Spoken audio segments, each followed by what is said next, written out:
Hey guys, welcome to Better Drums, the 10-week Church Drummer Challenge quarantine edition. For those of you who have been following along for the 5 weeks, welcome to week 6. If this is your first time to join, please do go back and check out those videos either on YouTube, Facebook, or Instagram. So we're basically what I'm doing is talking you through certain chapters in the ebook that you can download free at the website, and you can download it by chapter or the whole book. And the idea here is that as we're all locked up, quarantined, and have time on our hands, hopefully, maybe we can develop our drums especially as worship drummers better, and so we're looking at vocabulary, but the real idea here is to get you reading. So this week we're going to pick it up with a new reading idea. So last week we talked about the 8th note triplet. So this week we have the 16th note triplet, and if you think about that with the pulse, it's evenly dividing the quarter note into 6 groupings. So it's 1, 2, 3, 4, 1, 2, 3, 4, 5, 6, 1, 2, 3, 4, 5, 6, 1, 2, 3, 4, 5, 6, 1, 2, 3, 4, 5, 6, 1. Okay? So that's the idea there. So to develop time, we can work on this exercise, and this is one of a number of different exercises where hopefully it'll help you develop the ability to jump from different subdivisions to the 16th note triplet. So in this case, this exercise works on quarter notes to the 16th note triplet, and the speaker icon there on the book, when you click it, you can hear the example. So your ears are being developed or your ears are being used as you develop your eyes for the reading. So we'll go ahead and put on a click so that we're developing a good sense of time as we work on this. Here we go. 2, 3, 4.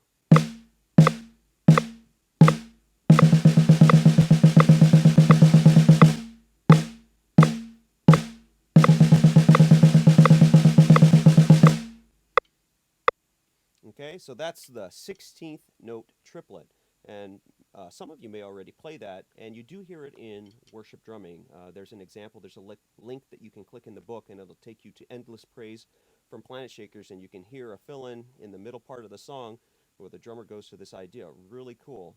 There are times when it is the perfect tool for the job. So of course we're going to take the idea now and apply it to snare drum pieces to develop our reading. And so this week's snare drum, you see that the new rhythm is here, the 16th note triplet, in addition to all the stuff that we've already worked on before. And so now I'm going to play this, and I'll count along as I play it so that you can follow along and hear it. But in the book, you can also tap the play icon, and you'll hear me play it there as well. So 1, 2, ready, go. 1, 2, 3, 4, 1, 2, 3, 4, 1, 2, 3, 4, 1, 2, 3, 4, 1, 2, 3, 4, 1, 2, 3, 4. Okay, and there's some extra bars in the book, so that's not the whole piece, but hopefully it'll help you develop your ability to read. And some of these ideas, you could take them and put them in a fill-in already, like that last bar there, boog, shack, do do do bag, brak do bat, jiggy diggy da boom, right? I mean, just that rhythm there is already useful or applicable. So it's not just that we're developing snare drum chops, which that's not what that is, but we're developing rhythms that hopefully will be able to apply to the drums. So then the idea that was presented last week, we took a fill-in for Your Love Never Fails, and we developed it in different ways. Here's the original idea. And so some of the ways that we develop it were substituting a foot, or changing where we play it, or adding to it, or subtracting from it, or putting a rudiment on it somehow. So the idea there is that you have a fill-in, like here we have a fill-in now from Heart of Worship. And so we have this fill-in, but we don't want to just play it the way that we learned it. And so we're going to try to find ways to develop it to expand our vocabulary. One question I get a lot in clinics from church drummers is like, how can I get more vocabulary? How can I get more ideas? And one of the easiest ways to do that is to take fill-ins that you know and you're comfortable with and develop many ideas out of that one idea. So here's the original idea. I've got my toms here, rack tom, floor tom. All right, and so this is a fill-in from Heart of Worship, and again, you could click that blue wording there at the beginning of it in the book, and it would take you to that fill-in in the song so you could hear it, but this is what it sounds like.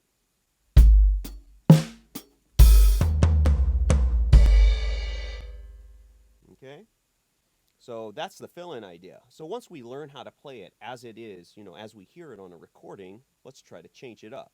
So one way we could change it up here is to take all the ideas of the fill-in and put them on one sound source. So instead of rack tom to floor tom, now it's all on the snare. So that would sound like this.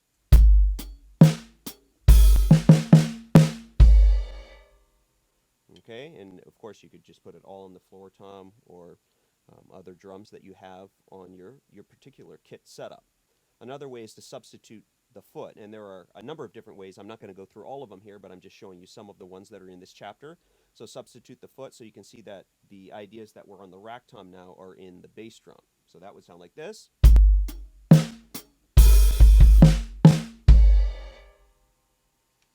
Okay, and then the last one that we're going to look at is adding to the idea. So we had this idea 1, 2, da da Okay, so now we've got 1, 2, da da da da da da.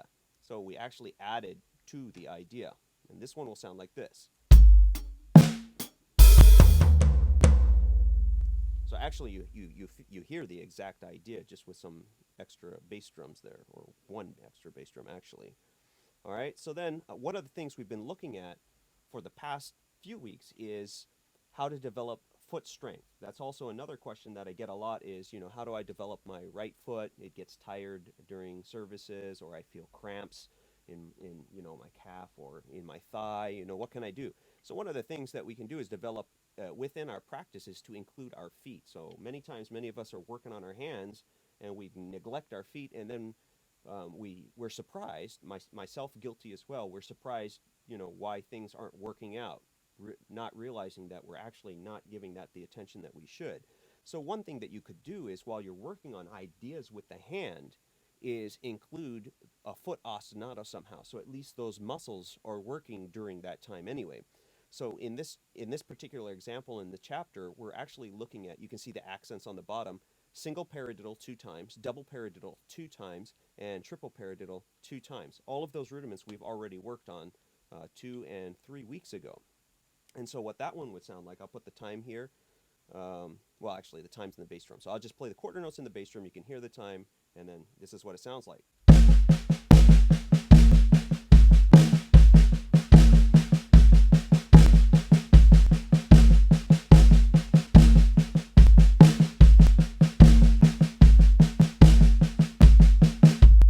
So you've got this paradiddle, paradiddle, paradiddle, paradiddle, paradiddle, paradiddle. So that's one time through, and it's in 9/4. So if you downloaded a metronome app, many times you can change it, and you'll hear it at an accent right when it turns around. So that's also helpful. So beyond that, we can take these ideas of adding the foot, and that's actually what we're going to do this week. Is we're going to add an ostinato in the foot, and we're going to go back to our snare drum piece from week 1. So in the book, there's a lot of links that take you to videos on my YouTube channel that are meant to help you as a guide. It's like you have a teacher there with you. And so I'm actually going to play that video now so you can hear the content from the book, and you can hear what putting an ostinato under the snare drum piece from week 1 would sound like. Here we go.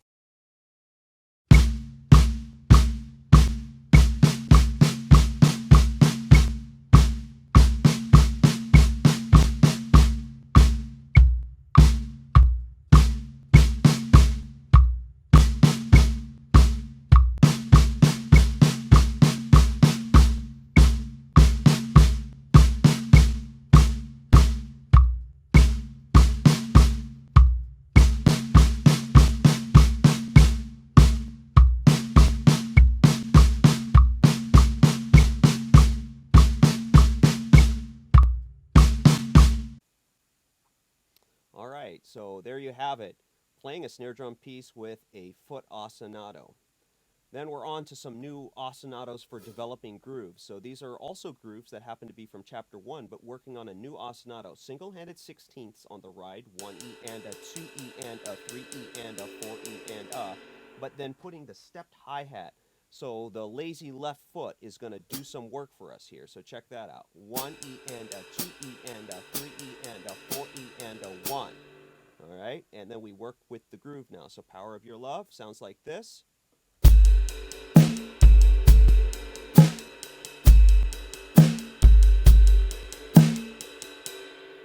And the idea here is whatever, songs or grooves that you know how to play, you develop different ostinatos with them. So when you hear an ostinato in a song, say you're learning a new song and you hear this different ostinato, you can work on that ostinato against all the different types of beats that you know how to play. And in that way, or in so doing, you're actually developing your independence and coordination very effectively in a way that it applies to the content that you play. So here's our God. Now, this won't be at the tempo of our God, but that doesn't matter. So we're going to take the groove and apply it to this type of an ostinato.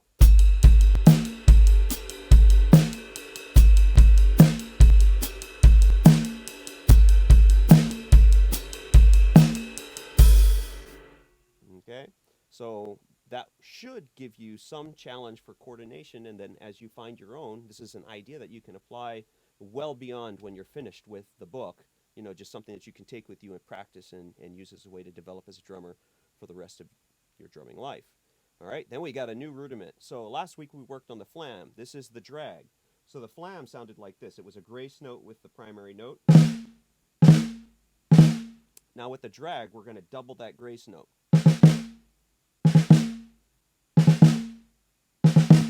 Okay, so we can put on the click, 2, 3, 4.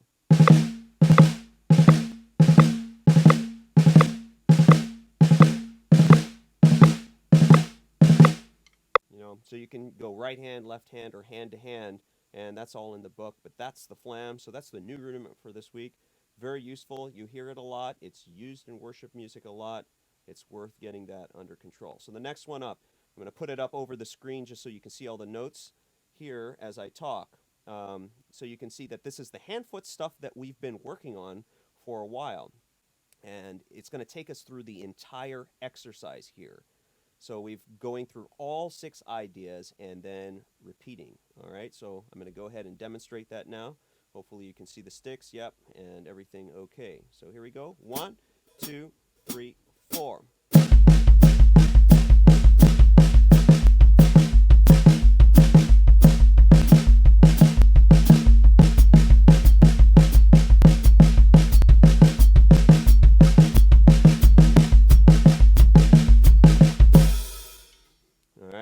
So that's a great hand-foot exercise because it forces you to get through all of them. And in the end, you want to be able to go from one idea to another. That way you have the freedom to use them and to express yourself using these hand-foot ideas in whatever music you're playing. And that's the idea. The idea isn't that I know this hand-foot pattern and I'm going to try to play it. It's that if I hear this pattern that I want to play, I can express myself with it because I've worked on the exercises to be able to have that freedom for creativity. All right, in times of worship especially. And then, of course, we're going to end now with a chart. So last week we started talking about a chart. Last week, there's a link in the book. You can download the minus drums so you can play along with them. The book has the chart in it. This is just going to be an excerpt of the chart. All right, so here's the chart. It's a track by Gloryfall. The song is not a fast song, and you'll notice right up at the beginning, this is a more traditional chart. So last time I just gave you my method of making a quick by hand chart. Now, if you wanted to make a more comprehensive and legitimate chart, if you want to call it that, this is this. You start at the top left, you read across, go to the next line, go to the next line, depending on where there's repeats or things like that. So you notice at the top there's this kind of bar through the staff, and it says 4 and then 8. Those are tacit. So I'm not going to play for 4 bars for the piano intro. I'm not going to play for verse 1. I'm not going to play for the pre-chorus, and I'm not going to play for the chorus. And this happens in worship music, right? There's times when we don't play. And then you're going to see that when I do come in, it's an open hi-hat, okay? And then I play that for 3 bars, and I get to verse 2. And verse 2 has a pattern that I play through, and then it has these brackets with these dots.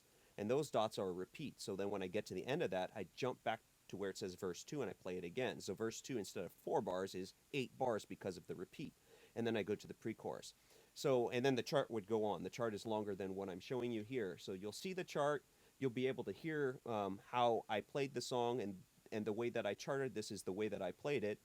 And then you would be able to follow the chart and play along with the minus drums. All the links are there for you to download the track and all the information you need to be able to hopefully learn how charts can help you. And as a drummer on a worship team, sometimes charts are an easy way to learn material, to refresh material. Sometimes we don't play a song for a long time. If you've got charts, you can just go look at them quick, while you're listening to the song, and it's a way that you're reinforcing it not just with your ears but with your eyes. Okay, so I hope that this is helpful. I hope that you've been doing well with these weeks. Those of you who are joining me tonight, thank you so much for joining tonight. If you have any questions, comments about the material from any of the weeks, leave a comment and I'll be sure to include that in next week's or in the next lesson. Hope everyone is doing safe and well. Have a great evening. Keep on drumming. God bless you.